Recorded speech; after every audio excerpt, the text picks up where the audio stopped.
Hey Griddle Nation, this is Todd Toven here in Las Vegas, Nevada National Hardware Show. Today I'm going to show you how to make my cinnamon pecan pancakes.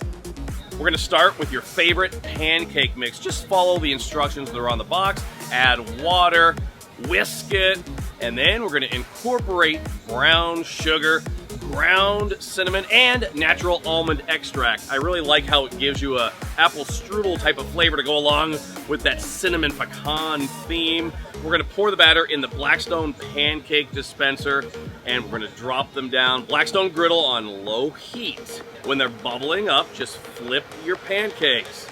Time to plate them up. We're going to start with whipped cream, maple syrup, pecans, and a dusting of cinnamon. I call them the Cinnamon Pecan Pancakes, and we do it on the Blackstone Griddle.